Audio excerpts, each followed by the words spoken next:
విద్యా వ్యవస్థను బలోపేతం చేసే దిశగా రాష్ట్ర ప్రభుత్వం ఓవైపు చర్యలు తీసుకుంటూ విద్యార్థుల వారి తల్లిదండ్రులు ఉపాధ్యాయుల మధ్య సంబంధాన్ని మరింత బలపరచడానికి మెగా పేరెంట్స్ టీచర్స్ మీటింగ్ ఎంతగానో దోహదపడుతుంది. ఇందులో భాగంగా రాష్ట్ర ప్రభుత్వం ఆదేశాల మేరకు శుక్రవారం బద్వేల్ డివిజన్ పరిధిలోని అన్ని ప్రభుత్వ స్థానిక సంస్థలు ఎయిడెడ్ పాఠశాలలో మెగా పేరెంట్స్ టీచర్స్ సమావేశం ఘనంగా నిర్వహించారు. పాఠశాలకు వచ్చే విద్యార్థుల తల్లిదండ్రులకు ఘనంగా పూలతో పుష్పగుచ్చాలతో ఘన స్వాగతం పలికారు. ఇందులో భాగంగా బద్వేల్లోని స్థానిక జెడ్పీహెచ్ఎస్ బాలరావు ఉన్నత పాఠశాలలో నిర్వహించిన మెగా పేరెంట్స్ టీచర్స్ మీటింగ్ లో ముఖ్య అతిథిగా బద్వేల్ ఎంఆర్ఓ తిరుమల బాబు పాల్గొన్నారు. ఈ సందర్భంగా వారు మాట్లాడారు.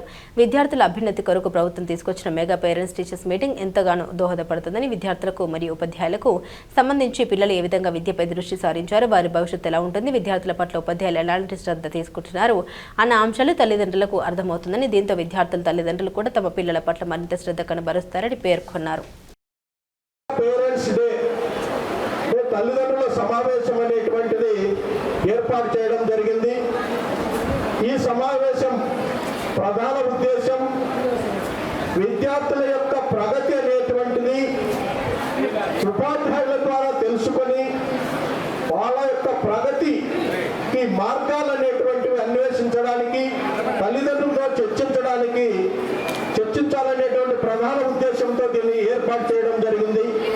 దీని వలన పాఠశాలలో జరుగుతున్నటువంటి కార్యక్రమాలు కావచ్చు, పాఠశాల యొక్క పరిస్థితులు కావచ్చు, అలాగే తల్లిదండ్రులు వాళ్ళ విద్యార్థుల యొక్క పరిస్థితులు అనేటువంటివి ఉపాధ్యాయులకు తెలియజేసే పరిస్థితి, వారి మధ్య చర్చించేటువంటి అవకాశం ఉంటుందని మీ అందరికీ కూడా తెలియజేస్తున్నాను.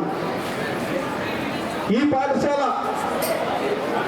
దాదాపు 108 సంవత్సరాల చరిత్ర కలిగినటువంటి పాఠశాల.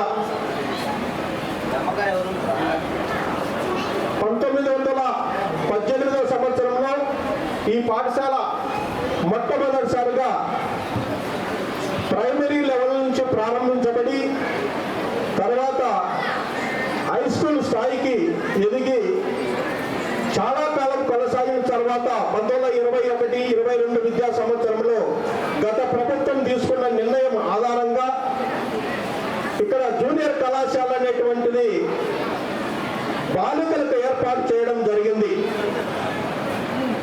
నడిబొట్టున అందరికీ కూడా చదువుకునేటువంటి ఒక సదవకాశం అనేటువంటిది ప్రభుత్వం కల్పించడం జరిగింది.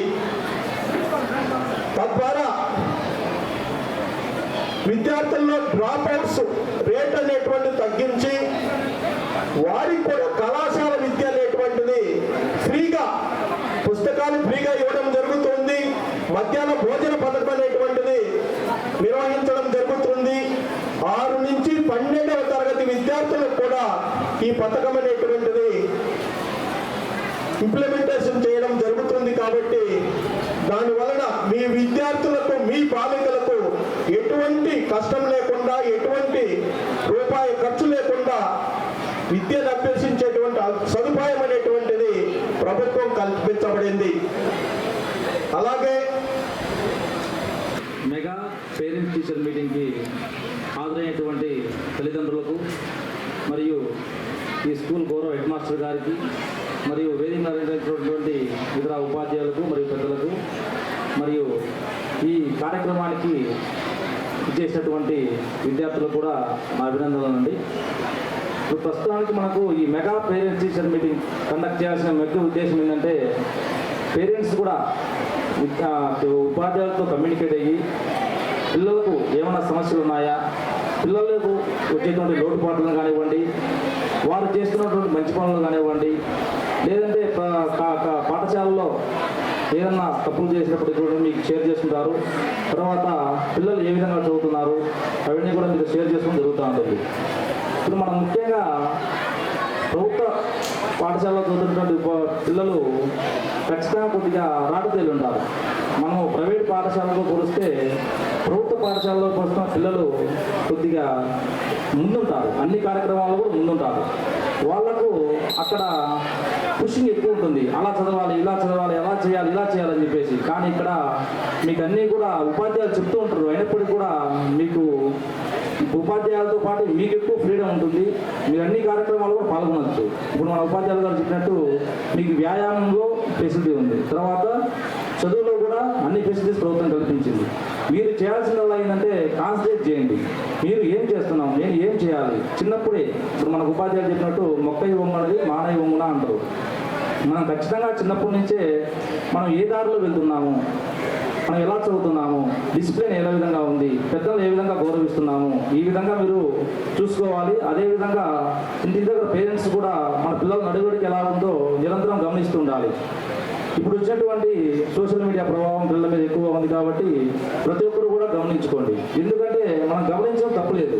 రేపు సమస్య పెద్దదైనాక గమనించడం కంటే ఇప్పుడే గమనించాలి. పిల్లలు ఏ విధంగా ఉన్నారు, ఏ విధంగా చేస్తున్నారు అంటే అనుమానించడం కాదు. అది మీ పిల్లలు సక్రమ దారిలో వెళ్తున్నారో లేదా మీరు గమనించడం అంతే. మా పిల్లల్ని అనుమానిస్తారా మీరు, మా పిల్లలు అట్లా చేయడానికి లేదు, అవకాశం ఉంది. అనుమానించడం కాదు. అది మన పిల్లలు చెడుదారిలో వెళ్తామంటే మనం సక్రమంగా తీసుకోవడానికి మనం వాళ్ళని సెటరైట్ చేస్తాం. ఎందుకంటే వాళ్ళు తెలిసి తెలియని వయస్సు, ఏదో తెలియక చిన్న చిన్న తప్పులు చేస్తూ ఉంటారు. మీరు ఎంత చదివినా ఎన్ని చేసినా సాధించినా క్రమశిక్షణ లేకపోతే మీరు ముందుకు వెళ్ళలేరు. ఈరోజు కొంతమంది ఉపాధి విద్యార్థులు హైప్ నాలెడ్జ్ ఉంటుంది, వాళ్ళు 1 day చదివితే వస్తుంది. కొంతమంది 1 week చదవాలి, అదే నేర్చుకోవాలంటే. అంటే డిఫరెంట్ విద్యార్థులకు వేరు క్యాపబిలిటీస్ ఉంటాయి. కానీ మీకు నాలెడ్జ్ ఉన్నంత మాత్రాన రేపు చదివితే